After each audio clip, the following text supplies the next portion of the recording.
Witch Trials Weekly, Video 25, July the 1st to July the 7th, 1692. Excommunication and Mounting Turmoil.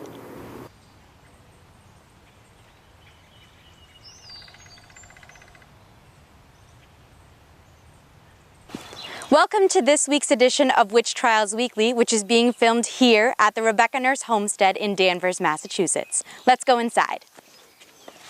I'm here inside the bedroom at the Rebecca Nurse homestead. It's believed that this room was shared by Rebecca, her husband, and their youngest daughter, Sarah. It's been debated by the staff here whether or not Rebecca actually slept in this room at the time of the trials because she was ill. It's possible that she could have slept downstairs because it would have been easier for her daughter to take care of her. July 1st marked a full year that Salem Village did not pay Reverend Samuel Parris. They did not pay him to date either. In Salem town, Thomas Putnam and John Putnam Jr. complained against Mrs. Mary Hawks of Salem town and her slave Candy. The Puritans were a very class-conscious people. The fact that they referred to Mrs. Hawks as Mrs. and not Goody or Goodwife meant that she had a higher social standing. On July 2nd, the grand jury heard testimony against Dorcas Hoare in Salem town. Ann Pudiator was also questioned a second time after being released from Boston jail. Widow Pudiator was instructed to look at her accuser, Sarah Churchill, while Sarah testified. "You did bring me the book. It was Goodman Jacobs." "I never saw this woman before now," Pudiator protested. "I never saw the devil's book nor knew that he had one." A neighbor testified that after Widow Pudiator had offered to help his sick wife, she contracted the flux and died soon after. Ann Pudiator was also questioned about a suspiciously large number of half-filled ointment jars. She said that the ointment within them was Neatfoot's oil, which was a common household leather conditioner. On Sunday, July 3rd, at Salem Town's church services, Rebecca Nurse's congregation of 20 years unanimously decided to excommunicate her. Later that day, she was brought from the jail to the meeting house to hear Reverend Noyes publicly condemn her and declare her spiritually unclean. Back in March, during her examination, Rebecca had reminded the magistrates, "You do not know my heart." Now, with her former church family thinking that she was the worst kind of evildoer, she had to remind herself that God did know her heart.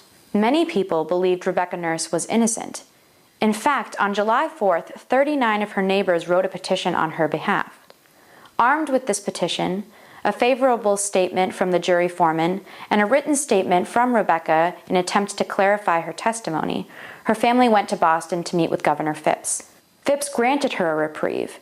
However, the afflicted were tormented anew after this development, so her reprieve was subsequently revoked, and she was condemned to hang. Mrs. Hawks' slave woman Candy was questioned by magistrates Gedney and Hathorne, ancestor of Nathaniel Hawthorne, while Reverend Nicholas Noyes observed. "Candy, are you a witch?" they asked. "Candy no witch in her country. Candy's mother no witch. This country, mistress give Candy witch." She testified that her mistress made her sign a book. She then showed the court her poppets. One was a handkerchief tied around a piece of cheese with a blade of grass, and two more were handkerchiefs with knots in them. All three were supposedly used to harm the afflicted. Meanwhile, the afflicted girls present, Mary Warren, Abigail, and Deliverance Hobbs, were screaming and convulsing during Candy's testimony. Candy was ordered to unknot the rags and eat the blade of grass, but none of this helped subside their torments. In the face of this mounting turmoil and evidence, Mrs. Hawks confessed, and she and Candy were held for trial. Around this time, Goodwife Margaret Reddington of Topsfield grew exceedingly ill after supposedly being visited by the specter of her jailed kinswoman Mary Easty, who was sister of Rebecca Nurse and Sarah Cloyce. This specter supposedly offered her fresh meat. On July 5th in Boston, neighbors, including Cotton Mather, came to observe one of Mercy Short's fits where she had a one-sided conversation with specters. "What?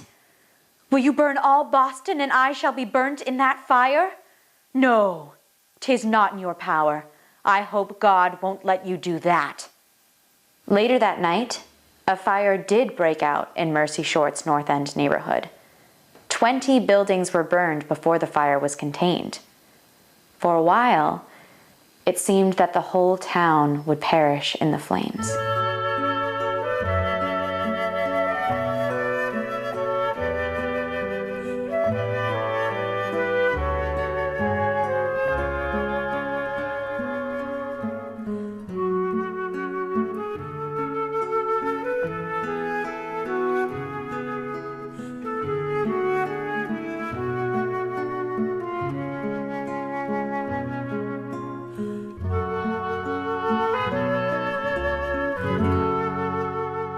This video was produced with special permission from the author, Marilyn K. Roach, and publisher, Cooper Square Press. The Salem Witch Trials, a day-by-day chronicle of a community under siege, covers the years 1692 to 1697 in detail. It also touches briefly on important and relevant events before and after this time. We are proud to carry all of Ms. Roach's books and publications in our museum store.